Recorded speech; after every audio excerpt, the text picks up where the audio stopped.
Welcome everyone to another session of the impact of artificial intelligence, hosted by Religious for Peace UK. Tonight's session is called How We Use Artificial Intelligence, and for this we are delighted to be joined again by Dr. Elizabeth Milovidov.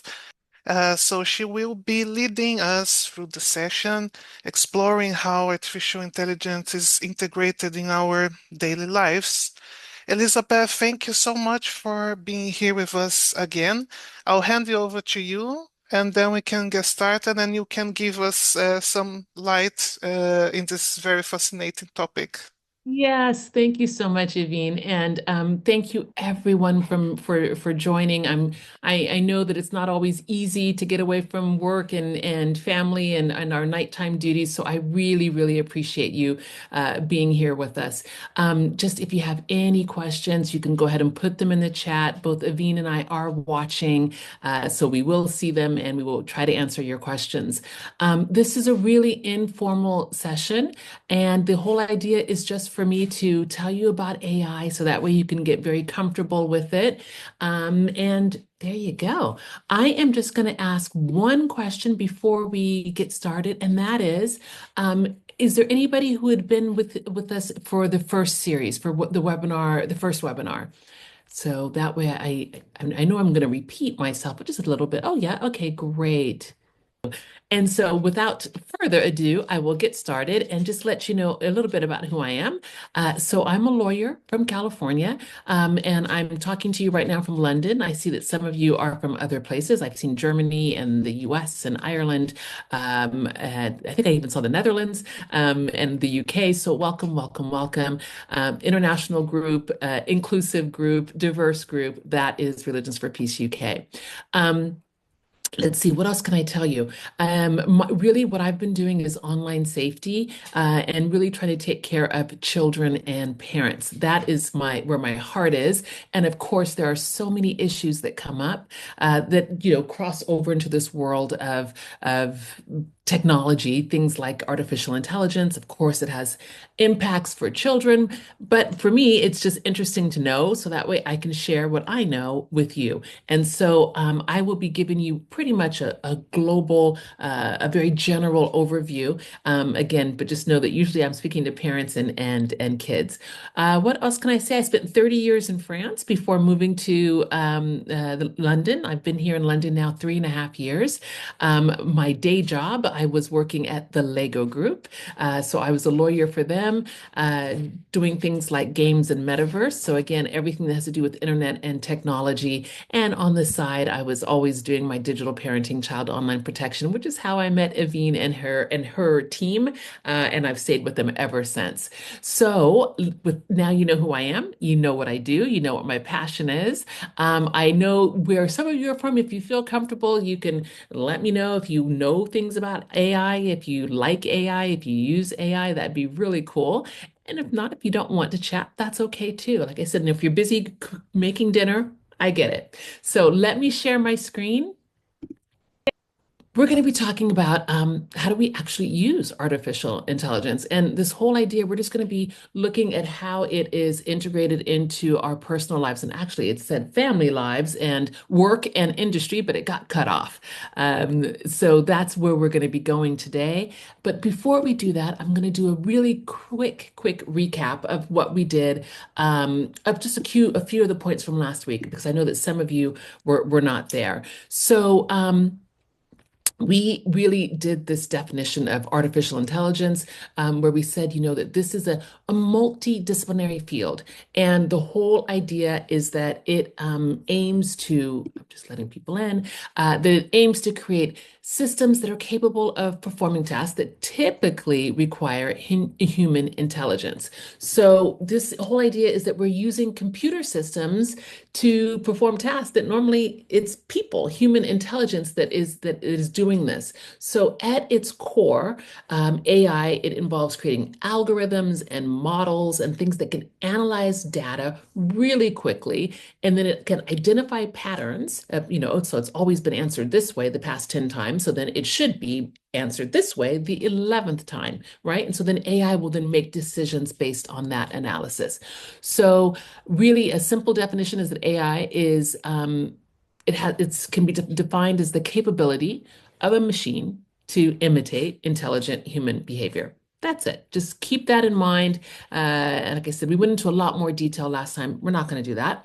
I'm just going to skim you through. We also talked about the brief history and the evolution of AI, and we just talked about how it dates back to the mid 20th century with early research in computing. And then that led to the development of the Alan Turing test and the advent of machine learning. And it leads us all the way up to the present day. Something else that was really important was understanding the difference between narrow AI, which is weak AI, and this is an AI that's just really designed to perform specific tasks, things like voice recognition or image classification. And then on the flip side of that, we have general AI or strong AI, which aims to understand and aims to reason across a whole bunch of tasks. And it kind of looks like human cognitive abilities. But most importantly, and most for what we're going to be talking about, most AI applications are narrow AI or weak AI. Okay, so why are we here now? We're here because understanding how AI is incorporated into our daily lives it's crucial for us. How is it crucial? Well, it's crucial in really six very important ways that I want to make sure that you understand. Of course, we're going to talk about different types of AI, but I always find it easier to really understand the importance of something that's technical or that has internet or other applications if we realize how it is actually affecting us as people. And so that's why I wanted to just take a step back and make sure that we understand how this is affecting us. So, the first way is with some of our informed decision making. So, the way that we are thinking, the way that we actually decide things, that is AI, that it's shaping the content and it's shaping everything from the content that we see online to actually the job offers that we receive. I know that earlier I was using ChatGPT to help me brainstorm on some ideas. I mean, it can help you make a decision, and knowing how it works, it can help you choose. The correct tools. You can decide if you want to use, if we're just talking about strict artificial intelligence, you can decide if you want to use ChatGPT or if you want to use Google Gemini or if you want to use Perplexity. Something that is absolutely amazing is that my own son, who's 18, he's been teaching me ways that he uses ChatGPT and AI to up level his game, to really up his skill set. So things like understanding prompts and prompt engineering, because it's never the platform, it is the prompt. It's the question that you ask. So for example, let's see if I can make it a really simple example. Let's say that we are going to bake a chocolate cake. Okay.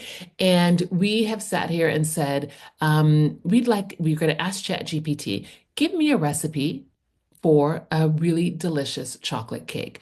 Of course, ChatGPT and actually even just Google.com could spit out a recipe and there you go. But if we want to go next level, and this is why it's important to understand how AI works and how we use it. So if you want to go next level, then you would go to, for example, Google Gemini, and you would create a prompt that says something like this. You are a bakery chef and you have served royalty for the past 20 years.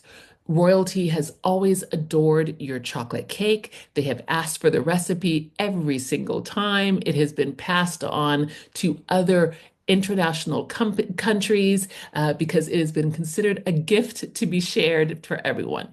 Okay. And then you say, please write me a prompt that will help me understand the recipe and the ingredients and where to get the best ingredients to make that chocolate cake that royalty loves, right? So then Google Gemini is going to give you the prompt. Then you're going to take that prompt, just cut and paste, and go back to ChatGPT and give it the prompt. Instead of just saying, give me a good chocolate cake, you're going to put in that prompt and you will get something that will blow your mind with the detail, with the quality of ingredients, that will be the ultimate chocolate cake. This is where artificial intelligence is going. This is why we need to understand how we use it in our daily lives. We need to understand it for ourselves. We need to understand it in our work environments. We need to understand it for our children and young people as they grow up and use these things and how they can use it better. So, as I was saying, understanding it, it will help you choose those tools and those platforms that are going to align with your values. Let's face it, not all the platforms are going to be as wonderful and as inclusive as, let's say, this platform is, right? And let's say we're here on Zoom and, it's letting us all in, but there's other platforms for whatever reason that have different prompts, different AI, and they're going to be very restrictive. We need to always understand how our data is being collected. Um, Even right now, we have your name that's here. We're not using your data for anything afterwards. But sometimes if you enter and you use your email, you can be sure that your email might be used later for marketing or publicity. So it's understanding all of these things helps you to make informed decisions about your privacy and your digital habits when you're online in general, and especially when you're using artificial intelligence. Okay, so again, something that's close to my heart, and just a reason why I think understanding the implications of AI, understanding how we use AI, it is so important as we guide and protect children. And why? Why? And it's because kids are now interacting with AI, at just such a young age because it's everywhere. It is, we see it through some of the smart toys that they're using. We see it in the educational apps that children are playing with. You can see it in the YouTube recommendations. YouTube recommendations themselves are what? It's an algorithm. It's AI, right? So parents then and caregivers who understand AI and who understand how these algorithms work and how they are pushing content to our children. And actually, when I'm saying children, let's talk about young people as well. Let's talk about you as adults. If you're looking at your Instagram feed or if you're looking at TikTok, you need to understand how the algorithm is working for you, how it is um, curating your feed and sending you things to watch, sending you things to see. So again, that takes us back to that informed decision making of understanding your privacy, your data, because let's say that I live in a country where looking up magic is illegal, right? It's really frowned upon if you like Harry Potter, right? And so I live in this country and I am going on TikTok and I'm watching magic videos, right? So then imagine it's going to keep sending me more and more of this illegal content, these magic videos. So this is why algorithms can be dangerous and they can cause trouble on social media. They can send you down literally a black hole. They can send you to places that you as an adult do not want to see and to children. And I think because this is Religions for Peace, and because I think that we all are having some aspect of religion or spirituality, I mean, this is also things that can send you into content that is really against your own beliefs, that can be extremist content. So that's another good reason why you need to understand how algorithms work, how AI works, how it can influence the content. And all of that will then enable you to think more critically about fairness, about privacy, about bias, about freedoms, about data protection, about parental control settings, about things that you can actually control so that way you can continue to have a positive and beneficial experience online. Okay. Evine is wondering, where is Elizabeth getting these examples from chocolate cake to magic? I'm just trying to make the stories relatable. It just happens this way. So let's see, my next slide. So I'm just going to keep us going here. Another reason why it is important to understand the impacts of AI in our daily lives is because AI systems, they can reflect and reinforce societal biases. So this is something that is so key. It is so crucial for you to be aware of bias, to be aware of how things can work so you can question it, so you can push back. We don't know how algorithms make decisions for hiring. Yes, a lot of employers are using AI in hiring. If you have sent in an application recently and you wondered why you didn't even get a phone call and you know that you're a good applicant, it's because sometimes it's not people, it's not humans that are even seeing this. It gets screened out and filtered by AI. And they're just looking for certain keywords, tag words. Again, as I told you about how they aggregate that data and they look for patterns. So they know that if they've hired 10 people in the past that all like kiwi fruit, then they're going to be looking for an 11th person that also has kiwi fruit on their resume. Again, Evine, I know another crazy example, but people will remember what we're talking about because of these crazy examples. I'm sure. It's always in the storytelling. So whether we're talking about hiring, policing, your credit scores, you can have things that happen to you where the bank has made an erroneous decision. They've made a mistake, and it's because of AI. So I think it's really crucial that you understand how AI is working in your daily lives because we do not want to continue to have inequalities and we don't want to trust systems that are not transparent. We do not want to trust systems that are not accountable. We need to know what is happening. So, digital literacy and empowerment, always another favorite of mine. Um, yeah, before we used to talk about media literacy, media and information literacy, that was MIL. Then we talked about digital citizenship, digital literacy, and now we're talking about AI literacy. It's wonderful. I don't know, I think there's one person in the United States, and I don't think I saw anyone from China, but from what I've understood, China is introducing AI curriculums, AI literacy curriculums to their young students. And the United States has been talking about doing the same thing, to introducing AI literacy to second graders, and second graders are about 6 to 7 years old. This is how crucial it is that people understand about AI. And don't think that because it's something that are just now starting to understand or hear about that you're behind. You're not. Okay, we're going to all figure this out. So whether we're talking chat GPT or facial recognition or even a smart home tech, I wonder, let me ask this question. How many of you have Alexa or an Echo in your home? Just go ahead and let me know. And actually, I'm going to let you tell me because I'm not see. Oh, there we go. I can see my chat. I can see it now. I have Google Assistant. Okay. Oh, I don't have it and never used it. Okay. Nope. Okay. Yeah, I mean it's there. I will admit I do have Alexa. Or do I have Siri? No, I have Alexa. Oh, that's a good one for you to know. You all have Siri on your phones. If you have Apple, that is also an AI, right? So you do have some in your home. You just weren't thinking about it. And the same thing with your Android phones. Every time you say, "Hey Google," you know what's happening there, right? Tried Alexa, but I didn't like her. That's funny, Jonathan. Very funny. You do have Siri, see? Uh-huh. You just don't use it. And there you go. And so when I start talking about it in this way, you understand that AI is around more than you think. It is there. You do have it. So knowing how it works, this is going to build confidence for you. This is going to prepare you.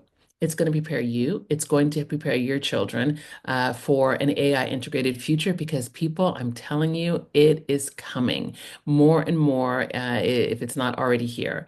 And understanding the digital literacy, AI literacy, it helps you distinguish again the hype from reality. It helps you really understand that artificial intelligence, it's not magic. It looks magical. It looks crazy cool and just like, oh my gosh, how did this happen? But it's okay. It's just numbers and tech and wonderful things, and we can figure a lot of it out. Okay. Paula says that she also has Siri, but not a fan. Okay. See, so I'm going to keep going. I'm going to close up the chat and keep going here. So look at this responsible use at home, school, and work. That is another important reason for you to understand AI, because you need to use it responsibly. Because with responsible use, it comes safe use, it comes the sort of well-being use, something that we see a lot of. We're always talking about using technology safely, responsibly, ethically, right? We're able to look at the family routines, look at how we use our smart devices. We're able to look at screen times and even use AI to help us set different screen times. We're able to talk about things at school, to use ChatGPT for brainstorming, but then to also use other types of AI for plagiarism detection. So these are all tools that can work in both ways. Is also for writing and creativity, and I don't even know what else. Actually, I'm going to ask you another question there. How many of you use AI at work? And if you don't know what you're thinking about when I say AI, if you use ChatGPT, if you use Google Gemini, if you use Microsoft Copilot, if your company has any sort of chat bot, yeah, a chat bot is AI. The most likely there's like things where you have a helpline in your company, and those are things that can tell you. So let me see. Microsoft Copilot is given by my company. Yep. ChatGPT mostly. I love it. ChatGPT to summarize meeting notes. That's great. That's great. So you've already able to see. And Daniel, one of the things that I find very interesting with Microsoft Copilot, and I'll say the same thing with Microsoft Copilot and with um, Google, is that if your company is using these tools like a suite of the tools, so for example, if they're using Microsoft PowerPoint, Microsoft Word, Microsoft Excel, right? They're already giving Microsoft their confidential company information, right? So by using Microsoft Copilot, it's just one step up, even though we get all panicky and thinking, "Ah, we're giving our data to the computers to an algorithm." You already kind of do that. But just, yeah, we have ChatGPT in the school where you teach. Yes. And I love hearing this, Emily, because for me, it is so important that we understand that we can use ChatGPT to teach. We can use AI as teaching tools, as educational tools. So one of the things I really hope to stress to everyone is just not to be afraid of the technology. I know it seems daunting. It seems, just unbelievably impressive, but we will get through all of this. We will find a way. So another reason, and then I'm going to change the topic, this is the last one, why it's important to understand is because of the engagement in civic and ethical conversations. You need to know what is going on because governments and companies, they are adopting AI for so many different things, for public use, for commercial use. We're just seeing it pop up just everywhere. And you need to understand, and especially as citizens in that country, you need to understand, and you need to stay involved in these policy debates about things like surveillance. I don't know how many of you saw that Black Mirror episode about surveillance. I loved that one. I think it was one of the first seasons where, the cameras were watching everything and they would give you points, right? If you did, if you did things right, and take away points if you did not do things so great. And what's true is that there is those systems do exist. I know that in China it exists, and I've heard when I've taught and I had students from China, they told me that it was a really cool system for them. It worked. So again, d doesn't matter where you are, you need to just understand what is out there. Since you on this topic of ethical uses, right? Is there any specific guidelines that you can highlight for us? Because I know there's been a lot of conversations with religious leaders, especially around the ethical use of AI. But also, like, for example, I don't know if you know recently the Kumbh Mela that happened in India. No, Um, yeah, it's a major religious gathering, and they use AI for surveillance and security, you know. So it's being used in that space, but what if someone hacked into it, and what if it turned the other way? But also, there's a lot of like videos that go out that is fake, which reproduce people's personalities, with like images. I mean, you get on the politicians, and sometimes you just don't know what is real and not real. And then you're looking at the video and you're like, hey, this can't be real. It looks AI. So what is your thoughts around that? yes, so I would first say that yeah, that's a really tricky one, and it's really difficult because I think one of the things that we've understood just in law in general, okay, wait for this, Marilyn, is that if you are going out into a public space, you don't have an expectation of privacy because anybody can see you, anybody can take your picture. So it depends on if this gathering is out in public or if it is in a special gathering area. That would be something different. So I think that from a legal standpoint, that if you're out on the street and somebody's taking your picture, you can say, no, stop that. If you're being surveilled, in the UK, they have CCTV everywhere. We've just by going outside, you've given them permission. Sorry, the ring bell. You've given them permission to have your image. I also think that with some of these things, I know the same thing happened at the airport. So, for example, by going to the airport, just by going through the machines and everything else, you have given them permission basically to profile you. If you want to get on that plane, they're taking your image, they're checking you out, and that is the price that you pay. You don't have an expectation of privacy, you've given it up. So I do think that there is that aspect of defense to what they might be doing. That is for the public gathering. But the flip side of that is because it's a religious gathering and there's always supposed to be separation between religion and state. So there might be some arguments there. I mean, you can just see, you can keep going with all of these types of scenarios. But I would also say that if I were hosting an event, the way that I would take care of this is either to let everyone know beforehand that there is surveillance. And so that way, if they don't want to come, they don't have to. Or believe it or not, Marilyn, there are even things like hats that are reflective. I know it sounds crazy, or eyeglasses that reflect back, and so it's like you're almost invisible. I know that we don't want to be that high tech. I think that a lot of this has to do with the trust that we have for our governments to do the right thing and to not take that information and do something nefarious with it. Your other point about using those images and misinformation and some of the deep fakes and things that we see with it. Again, that is something that is, it seems like the more we know about it, the more that criminals are going faster and able to create things that are practically, you can't even tell. And I think that that is always going to be tricky, which is again why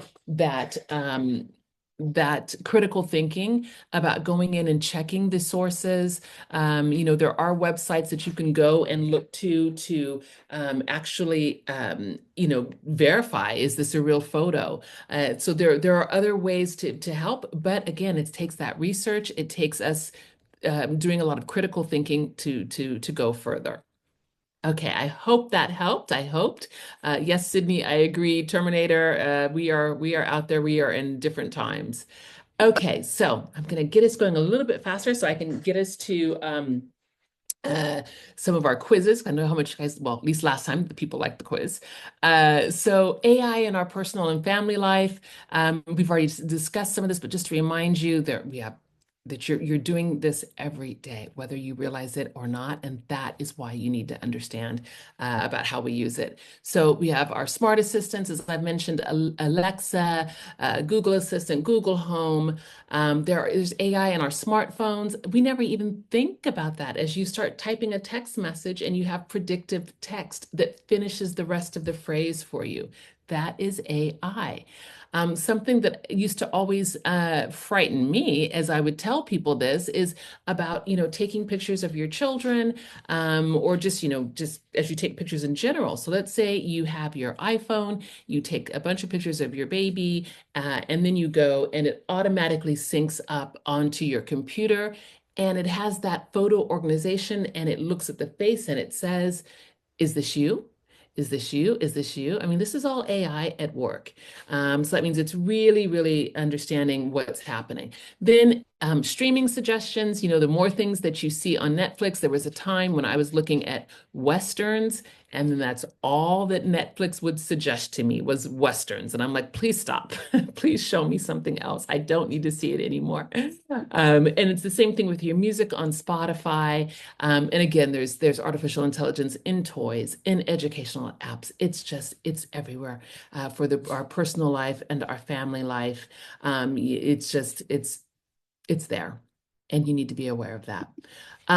AI in schools. I think somebody in the chat had already mentioned AI in their schools, how they're able to use it. And again, I do not think that there should be a problem with using AI, again, if we're using it responsibly, ethically, if the parents are informed beforehand, if there is the same way that we have an acceptable and responsible use policy for using tablets and internet in the classroom, then we need to also include AI in that list. So there are all sorts of wonderful adaptive learning platforms.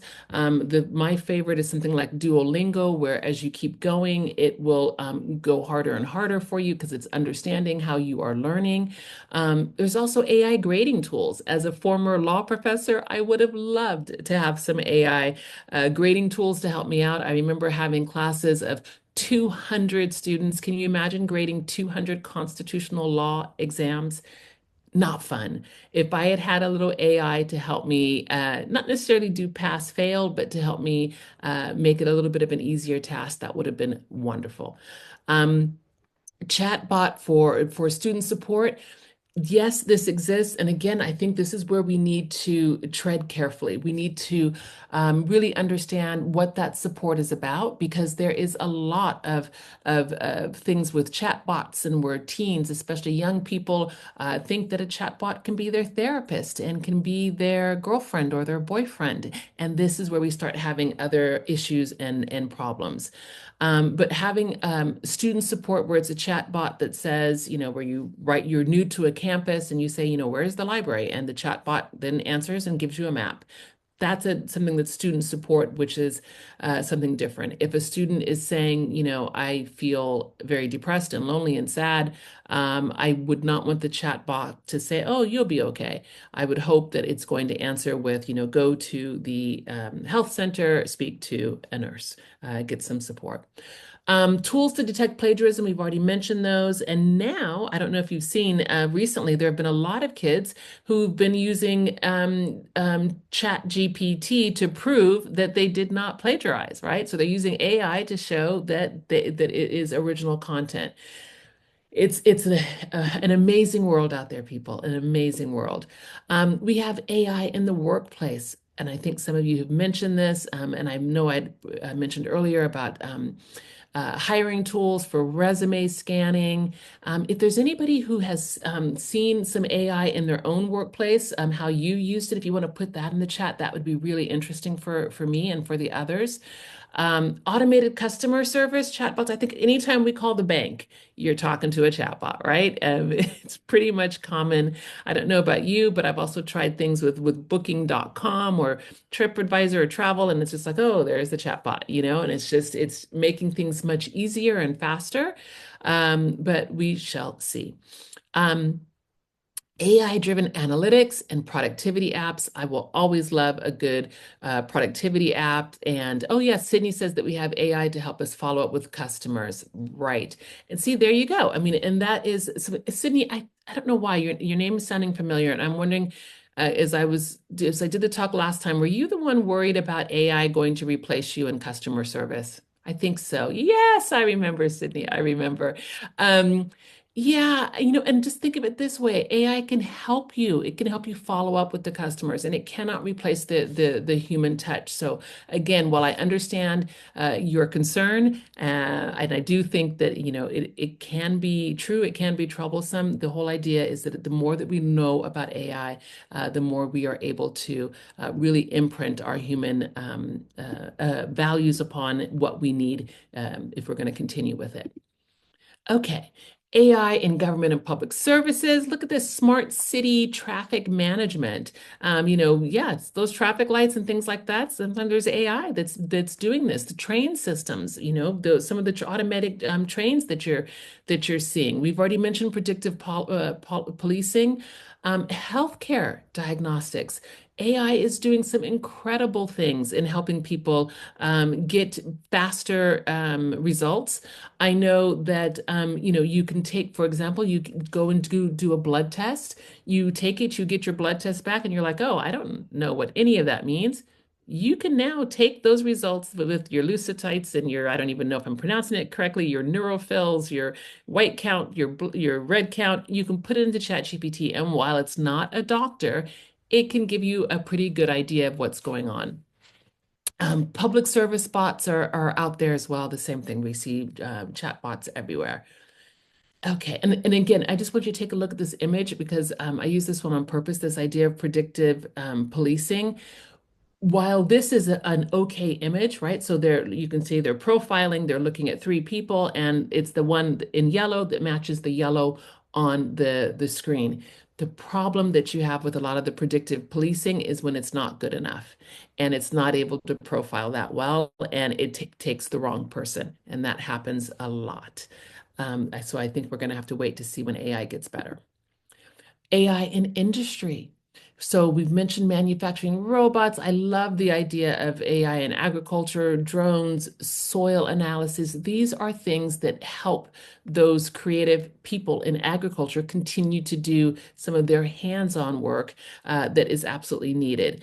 Logistics and delivery optimization, of course. I mean, we have now drones for everything. I was in New York a few weeks ago and I saw a drone no, I'm sorry, California, and a drone going down the street doing a delivery. I couldn't believe it. I just couldn't believe it. I was like, it's crazy. I don't know where it was going, what it was delivering, but I was like, look at that.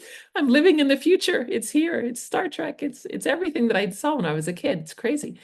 Energy usage monitoring, all of these things. I mean, AI can make a lot of things easier. And I think that's something that we have to be careful of this convenience. That's something that I tell a lot of parents as well. It's just because it's convenient doesn't mean that that's the right thing or the way that we should be going. I only have a couple more talking about these how we use it. So AI in creative fields, right? Music generation. There's a lot of trouble, right? We're hearing about that, about artists being replaced by music. I don't know if there's any gamers on or anyone with kids. I just read about how Fortnite was using the voice of Darth Vader, who is the actor James Earl Jones, an African American who died recently, who did gift his voice to, I believe, Disney. And the fact now that they're using it in this game as a creative way, it's causing some issues. It's causing some problems because he's saying some things that James Earl Jones, the actor, would never say, nor would Darth Vader say. So there's some problems, right? Script writing, content creation. We know that it's very easy to take ChatGPT and ask it to write you a screenplay. And in fact, even if they say that you cannot get ChatGPT to create a bomb, for example, right? You can still have ChatGPT create a film that has a bomb maker in it and then have that bomb maker create a bomb because it's in the film. So there are all sorts of things that, artificial intelligence is not quite intelligent enough yet. So Sydney, I think you're going to be okay for a little while longer.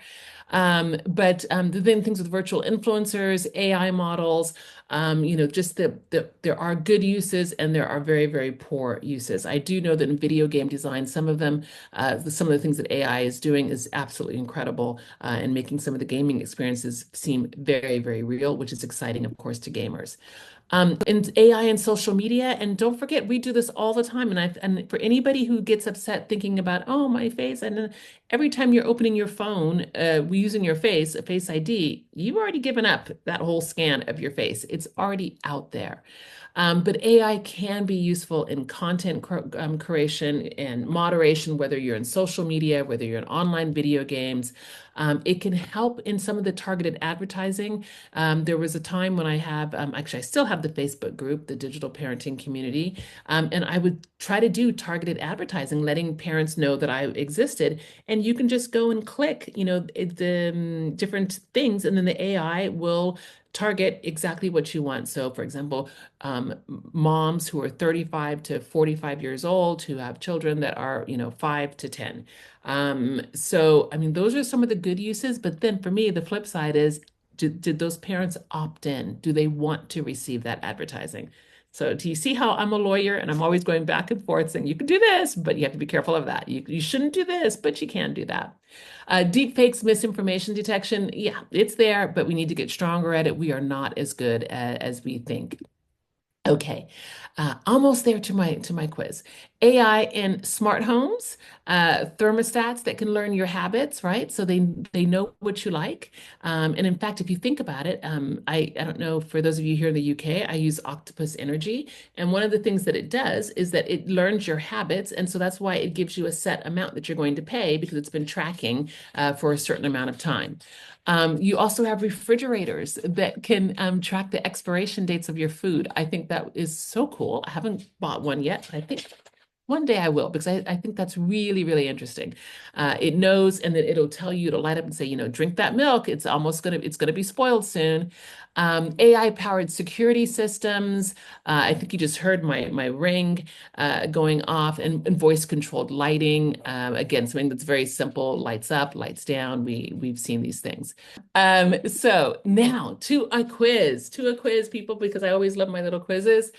Um, which of these have you used this week? So I would love it if you put in the chat, um, how many have used a voice assistant this week? You can just put a thumbs up or just put yes in the chat.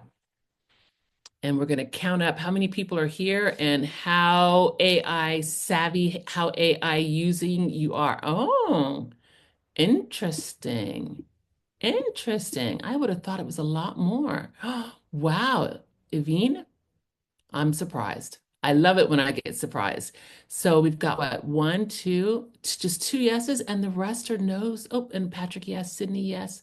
Five. Okay. What's the tally? 5 and 5? Yeah, I think so. Wow. Okay. Yeah. So then the next question. Well, you know what? I'm gonna help out myself. I'm gonna put yes for me. There. Okay, so then what about how many of you have used a recommended playlist this week? Gotcha. And that's a yes for me too. Thank you, Patricia. Yes. Okay. Oh, look at that. That's where your AI is there, right there, people. Okay. And what about a smart device in your home? Nope. And for me, I've got Alexa, and I'm always using Alexa for my music. Really? Mm, mm, mm, mm, mm. Okay. Nope, except for my mobile. Okay. And then number 4, a chat bot for support.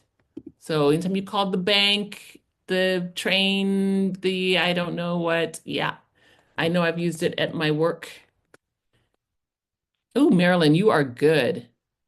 Marilyn is just like, no AI. Okay, what about auto captioning or translation? Evine's like, yep, translation. Me too. Okay, so I guess I am probably the only one where all five have been yes. Is there anybody else who's with me where you are have all five of those questions you have said yes? Am I the only one? If you want to put in the chat your how many you got, I'm gonna put 5 out of 5 are yes. Yay, Savannah, you're with me. You have all five. Yay. Daniel, you got 4. Okay. Sydney, 3. Sis, I'm surprised. Robert, woohoo! I think Robert, you and Marilyn are going to be the same. Yep, yep, there we go. See, Marilyn, I was watching you. I love it. I love it. I think it's great. I like this balance. I think that it shows, that we are all in the same place. It's either too much, too little. We're getting there, and we're going to keep supporting each other. Okay, I am going to give us a couple more little talks, then I'm going to open it up. Actually, I might I've only got 10 minutes just because last time I did um, another quiz and it was just so funny. I was going to just see, especially for those of you who were here before, if you had learned anything, but I might save that one for next time. So staying safe and smart with AI. Really quickly, understand how the data is used, check your app permissions and privacy settings. We're going to talk about AI and fairness with other users, be aware of deep fakes and misinformation. And you know what? It's everywhere. So we're going to embrace it wisely. We're going to talk about those benefits and the risk, and you're going to stay curious, informed, and safe. And the most important thing you're going to do is anytime you can help other people, you're going to empower them to do the same. We have 9 minutes left. I would like to know if you are brave enough and want to do another quick yes/no series, very fast.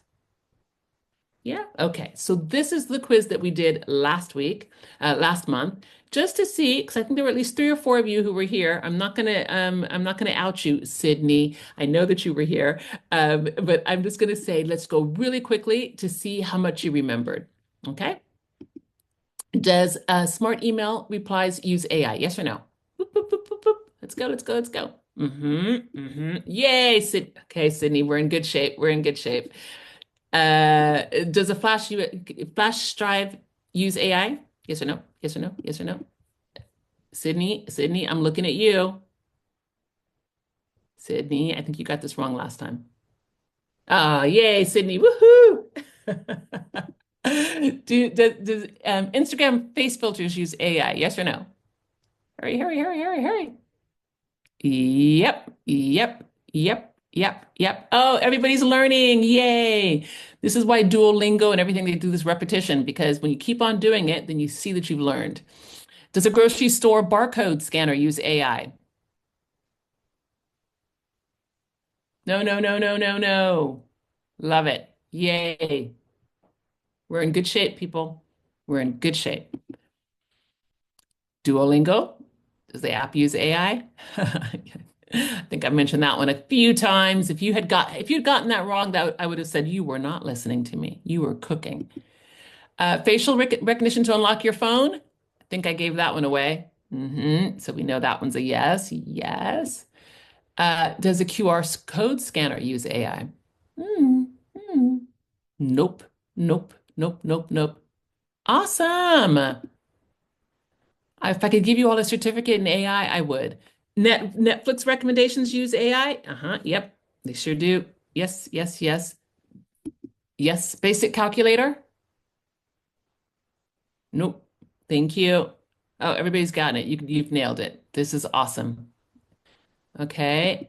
One more, 2 more, I think. Voice assistants like Siri. Gave this one away several times. Yep. Perfect. Google Maps, traffic updates use AI. Ooh, I didn't mention that one today. And yep, exactly. 100%. People, this is great. Does autocorrect on your phone use AI? I've used this example as well. No excuses. Yes, yes, yes, yes, yes, yes, yes, yes, yes. Thank you. Typing on a mechanical keyboard? No. No, no.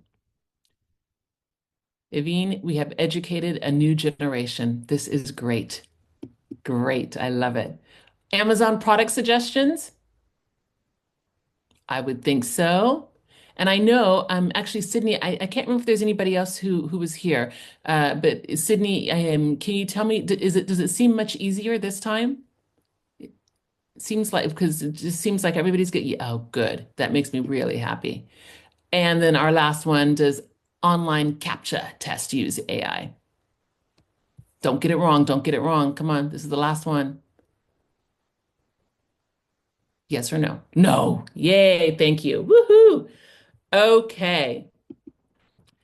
Awesome, people. Awesome. Thank you so much for having fun with us. Are there any questions? Anything else? I usually try to make sure that you ask questions as we go along, so that way you can ask me as you remember them.